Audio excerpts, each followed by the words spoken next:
All right, what's going on, everyone? Pastor Bill coming with you with another review today.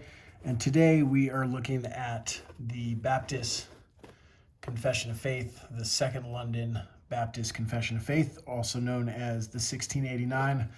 This one is published by my good friends at Particular Baptist Heritage Books. And you can see their name right here on the front. We'll get into what's going on there here in a second. But confessions are so extremely important for understanding what you believe, whatever denomination you're a part of, whatever background you're a part of. Confessions are extremely important.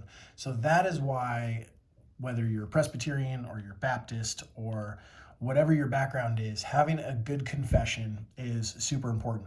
And I am a big fan of this one from Particular Baptist Heritage Books. I want to show you another one. This is the one that I've used for several years. This is the Baptist Confession of Faith and Baptist Catechism.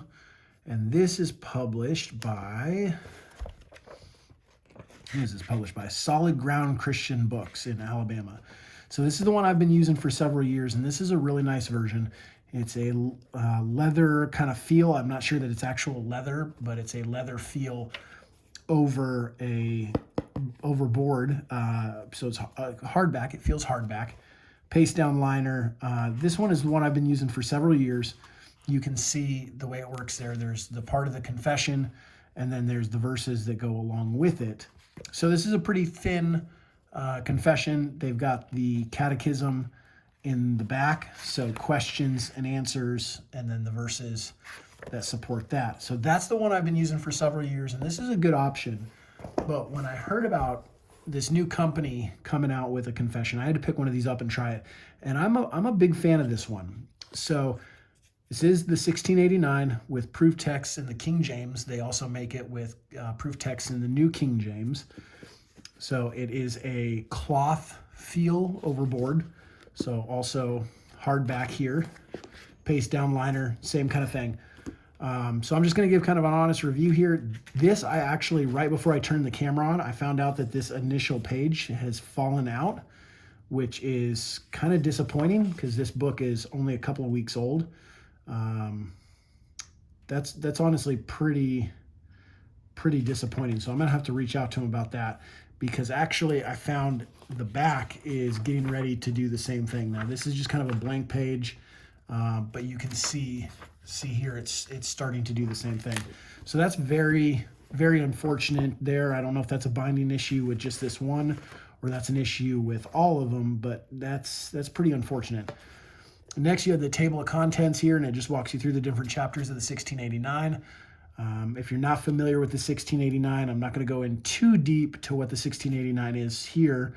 I may do that in another video, but I'm just going over this particular version. So I'm kind of assuming that you have an understanding of what the 1689 is about.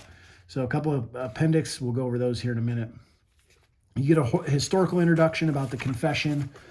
The font size in this is a really good font size. It's a fairly large, very readable font, preface, and then you get right into the confession after the preface.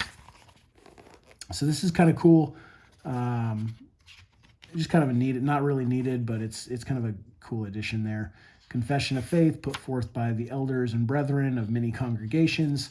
And then you're into chapter 1. Now, the difference between this one and the other one I showed you is that you'll get through, like, this is chapter 1, paragraph 1. You get to the end, and it's got all of your verses that will be mentioned in here completely in the King James. So the other one, you have to go look them up in a Bible.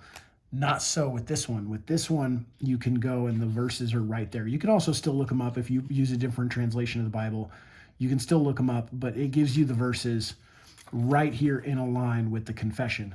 So that's super, super helpful as you're reading through this. So you go through the confession, 32 chapters, you get to the end. Then you've got your appendix. The first appendix is on baptism. So Appendix A concerning baptism. And then Appendix B is some creeds, the Apostles' Creed, Nicene Creed, just some of your historical creeds. The one thing I'm not a big fan about this, that I am a fan of this one about, is the fact that it's got the Baptist Catechism. So it's kind of a one-stop shop for all of that stuff. They do make, this company does make Baptist catechisms. They do have them. I'm not 100% sure why they didn't just include it in this. So that's kind of interesting. Maybe they'll eventually do that and they'll include the catechism. I think that'd be extremely helpful. And then you get your subject indexes, and then you're at the end. So this is an alternative. This is a lot cheaper than this version is. The last one I saw these online is like $50. This one you can get for like, I think it was 20. So I'll go ahead and I'll throw a link to this in the description below.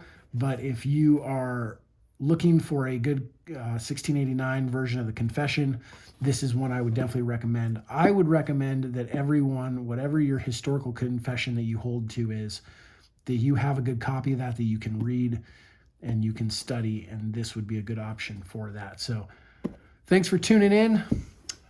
Hope to see you guys in the next one.